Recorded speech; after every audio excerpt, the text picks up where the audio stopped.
I was never the kind of woman to expect surprises. Life had settled into a predictable rhythm.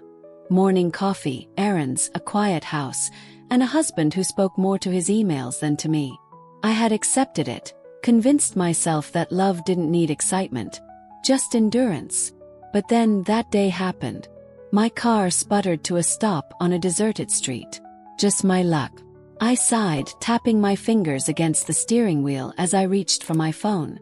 My husband wouldn't answer. He never did. So I called my son, hoping he could come to my rescue. "Mom, I can't get away right now," he said, frustration in his voice. "But I'll send Ethan." Ethan, my son's best friend. I hadn't seen him in months, maybe longer. He had always been a polite, lanky kid who spent weekends raiding my fridge and calling me ma'am with a teasing grin. Still, I had no choice but to accept the help. 15 minutes later, a sleek black car pulled up, and Ethan stepped out. But he wasn't the boy I remembered. He had changed. Gone was the awkward teenager, replaced by a confident young man, broad-shouldered and undeniably handsome. His dark hair was tousled, his jaw more defined, his presence different. For a moment, I struggled to reconcile the image of him in my mind with the man in front of me.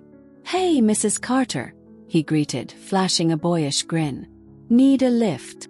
I forced a smile, shaking off the strange warmth curling in my stomach. "Looks like it." Sliding into his car, I felt a shift in the air. It wasn't just the fact that he was older, more mature.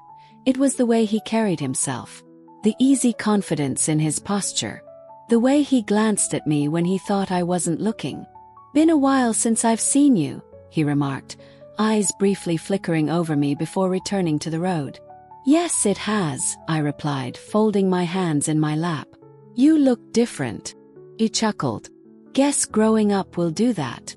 The conversation was effortless. But underneath it, something simmered. I was too aware of the deep timbre of his voice, the way his fingers tapped against the steering wheel, the faint scent of his cologne filling the car. It was nothing, just nerves. Just an overactive imagination. At a red light, he turned to me, his gaze lingering. "You haven't changed at all." Something about the way he said it made my pulse stutter. I laughed, brushing off the tension.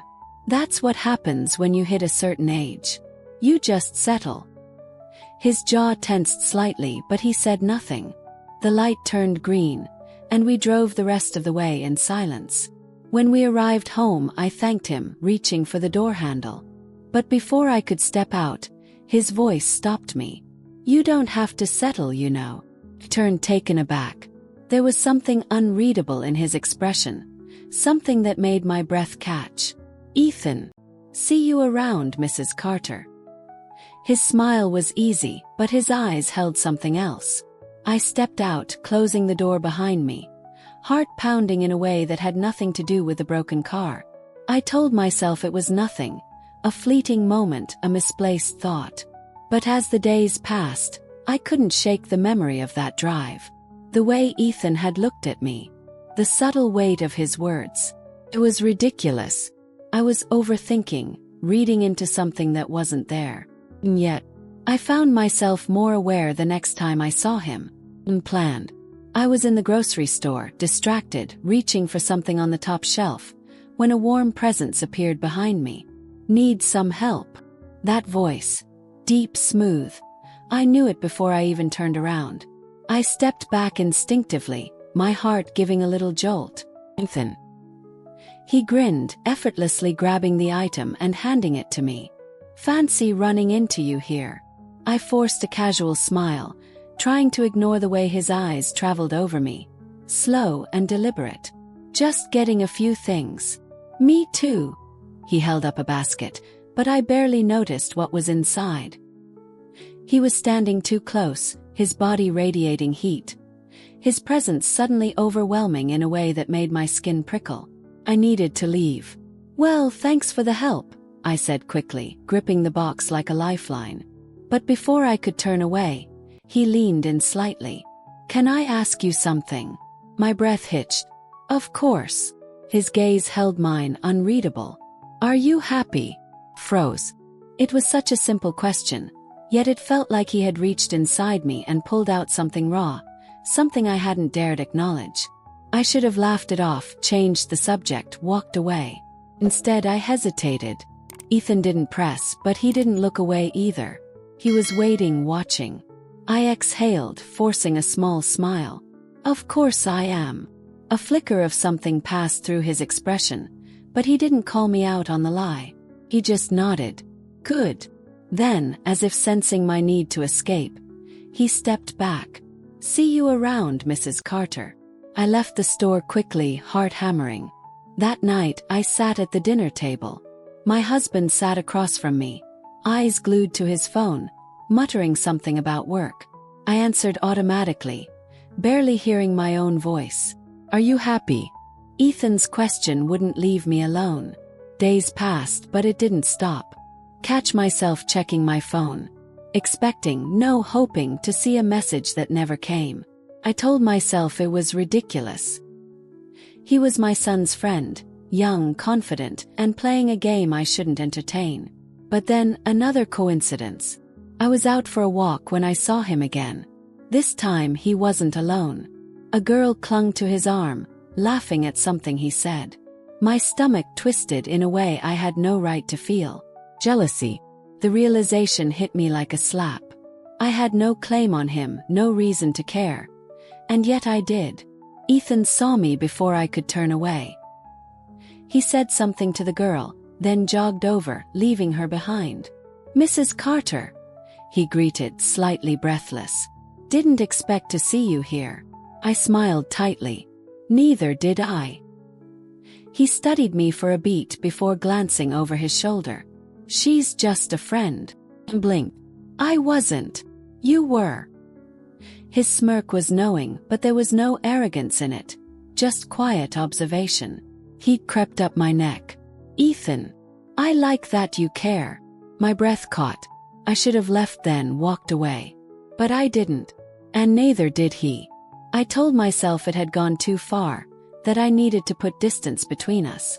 That whatever was happening, whatever had been simmering beneath the surface, wasn't real. Just a dangerous fantasy. But fantasies have a way of creeping into reality. I started noticing things I shouldn't. The way Ethan's texts lingered in my notifications before I deleted them. The way he always seemed to be around, even when I wasn't expecting him. The way my pulse quickened at the mere thought of seeing him again. Then came the night everything changed. My husband was working late again. My son was out with friends. The house was too quiet, too empty, leaving space for thoughts I didn't want to entertain. Then the doorbell rang. I knew before I even opened it. He stood there, hands in his pockets, eyes dark and unreadable. You shouldn't be here, I said. Even as I stepped back to let him in. He didn't hesitate, didn't ask permission. He walked in like he belonged there, like he knew I wouldn't turn him away. I shut the door, pulse hammering. Ethan, I can't stop thinking about you. His voice was low, steady. And I don't think you can stop thinking about me either. I should have denied it. Should have laughed it off, told him he was imagining things. But I didn't, because we both knew the truth. The space between us felt charged, the weight of every unspoken moment pressing in. This is wrong, I whispered. His gaze didn't waver. Then tell me to leave. I opened my mouth. No sound came. Seconds stretched. Then he stepped closer, slowly, giving me time to stop him. I didn't. His fingers brushed against mine, barely there, yet it sent a jolt through me. My breath caught. I should have pulled away.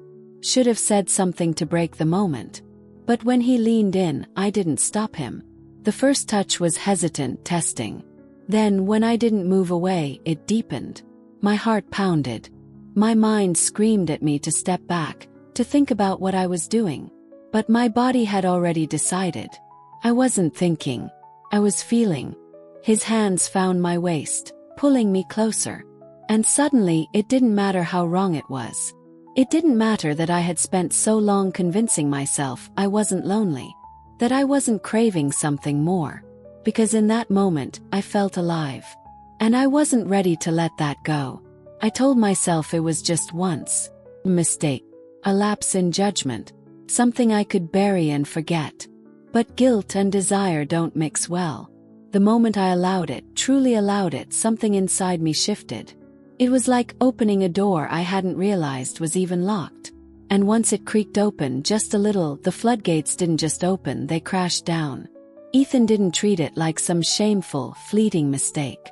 There was no awkward avoidance, no forced distance, no polite smiles meant to erase what had happened.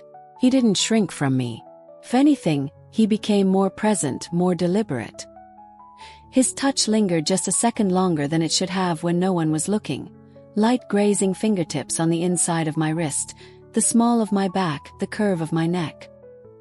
His eyes would find mine in a crowded room, and instead of looking away, he'd hold my gaze, letting it say everything we weren't supposed to. Sometimes he'd smile, not wide or obvious but subtle. A knowing, quiet smirk when he caught me watching him, thinking about him. And I always was. Thinking about him. I knew what we were stepping into. I knew the line we'd crossed wasn't just thin. It was breaking apart beneath our feet. But I didn't stop. I couldn't stop. Because for the first time in a very, very long while, I felt something that wasn't numbness. It wasn't just about secrecy, though that added to the intensity. It was more than the adrenaline, more than the danger. It was him. It was the way he made me feel, not like a wife or a mother or someone fulfilling a role, but like a woman. Desired. Chosen. And God, how long had it been since I felt that?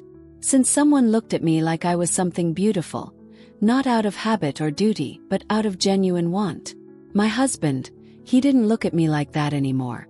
He hadn't in years. Our conversations were reduced to logistics.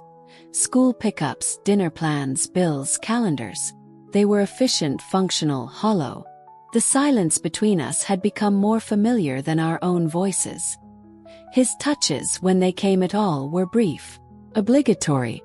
A peck on the cheek, a hand on the back in passing. Not intimate. Not electric. Not even curious. And for so long I told myself that was normal. That passion fades, and what's left is partnership. Stability. Safety. That I was lucky to have predictability. To have someone who always came home. I convinced myself that love meant comfort. That I should be grateful. That maybe longing was selfish, indulgent, even dangerous. But when Ethan looked at me, all those justifications unraveled. And what was left in their place was something terrifying and exhilarating. Desire. But then Ethan came along, and shattered every excuse I had so carefully constructed. Every reason I'd told myself for years. Every story I'd clung to about loyalty, duty, stability. He didn't break down my walls gently. He didn't have to. He saw through them. As if he knew they weren't built from stone, but from fear and habit. I kept telling myself I'd end it. That I still had control. That what was happening wasn't bigger than me. And that morning I really believed I meant it. I stood in front of the mirror, staring into a reflection that didn't even feel like mine anymore. The woman looking back at me had tired eyes. Not from lack of sleep, but from years of emotional erosion. She looked empty. Like she'd forgotten how to feel anything that wasn't muted or measured. I touched the edge of the sink, grounding myself. This is it, I told myself. No more lines crossed. No more lies. I'll stop before this becomes something I can't come back from. So I called him. My voice was steady. Colder than usual. I said we needed to talk. Nothing more. He didn't ask questions. He just said, "Be there in 10. When the knock came, my heart was already pounding. I opened the door to find him leaning against the frame. His posture casual, like he'd done this 100 times before. Like this wasn't some emotional cliff I was teetering on. And he looked at me like he already knew. Like he'd seen this scene play out in my head before I even picked up the phone. "I can't do this anymore," I whispered, barely able to meet his eyes. He didn't flinch. Didn't beg. Didn't give me some passionate plea or string of apologies. He just stepped forward, calm, certain, and gently closed the door behind him. My breath caught. The quiet click of the door felt louder than it should have. Final. He didn't touch me right away. His eyes stayed locked on mine, unwavering. When he finally reached out, his fingers brushed my wrist with a tenderness that stole the breath from my lungs. It was such a simple gesture, innocent even, but it set fire to every nerve in my body. "You don't really want that," he murmured, his voice low, intimate, like he wasn't just stating a fact, but reminding me of something I'd already confessed in silence 100 times. I opened my mouth to argue, to insist, to say yes I do. But the words didn't come, because before I could speak, his hands were already on me. One at my waist, the other sliding up the back of my neck, and he was pulling me into him with a quiet intensity that made it impossible to resist. And in that moment, everything, my resolve, my logic, my guilt, my promises, shattered like fragile glass. Every last shred of restraint I'd been holding on to crumbled at my feet. And I let it. I wanted to believe I was strong enough, that I could draw a line and hold it, that I could feel the fire without getting burned. But the truth was far simpler, and far more damning. I wasn't strong enough. Not when his lips found mine with that quiet urgency that silenced every reason I'd rehearsed. Not when his hands traced the parts of me that had long been overlooked, curves once cherished now ignored. Not when my own body, aching with years of neglect, leaned into him instinctively. Hungry, desperate, alive. I told myself it would just be once. One mistake. One night. But deep down, in the part of me I refused to acknowledge, I knew that was a lie. I knew it would never be just once. Because it wasn't about lust. It was about being wanted, being seen, being touched like I still mattered. And so it continued. Quietly, repeatedly, secretly. But secrets have weight. And mistakes don't stay buried forever. Started small. Text I forgot to delete. Call I let go to voicemail with him standing just a few feet away. A glance that lingered too long across a room where no glance should have been shared at all. And then something shifted. I didn't notice it right away. My husband was still quiet, still going through the motions. But there was something behind his eyes that hadn't been there before. Coldness. Calculation. A stillness that made my skin prickle. I should have known then. Should have realized he had started putting the pieces together. But it wasn't until that night, an ordinary evening that turned on a dime, that it all came crashing down. He stood in the kitchen, his hands wrapped around a mug of coffee he hadn't touched. The room was silent except for the hum of the fridge. I was pretending to read a message on my phone when he spoke. "Is there something you need to tell me?" Just like that. Direct. No emotion in his voice. No accusation. Just the quiet certainty of someone who already knows the truth and is giving you one last chance to say it yourself. A cold wave of panic surged through me. My heartbeat thudded in my ears, drowning out everything else. I froze, fingers tightening around my phone. I hesitated. Just a few seconds. But it was enough. His jaw clenched. Not in anger but in confirmation. "Don't insult me by lying." That was it. No shouting. No outburst. Just the weight of everything crashing down in a single sentence. I opened my mouth, reaching for words that didn't exist. I could have denied it. I could have scrambled for some half-truth, some justification, some desperate deflection. But nothing I could say would fix this. There was no escape hatch. No rewind button. No version of this story where the ending was clean. I had crossed a line I couldn't uncross. And now, all that remained was the fallout. The life I had built, piece by piece, year by year, felt like it had collapsed in on itself overnight. The routines, the roles, the expectations I had carefully learned to fulfill. All of it was gone. And not with a dramatic explosion, but with a slow, quiet unraveling. A single thread pulled loose, and then another, until everything I had tried to hold together came apart in my hands.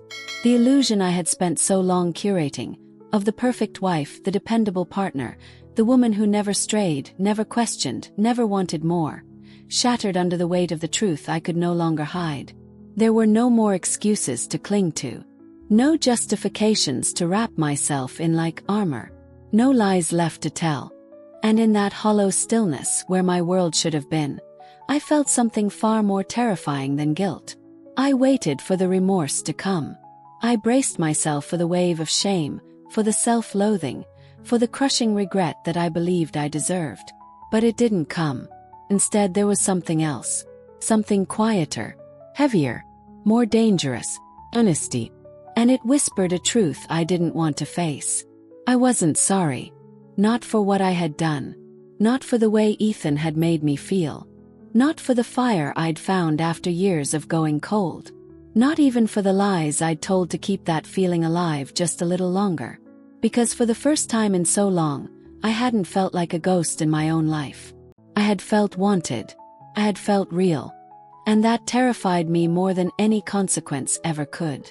Because if I wasn't sorry, what did that say about the life I had been living? What did that say about the woman I had become? About the marriage I had called love, the vows I had once held sacred, the version of myself I thought was good? That moment didn't just destroy the life I had built. It destroyed the person I believed I was. And all I could do was stand in the wreckage, surrounded by the truth, and try to figure out who I was without the lies.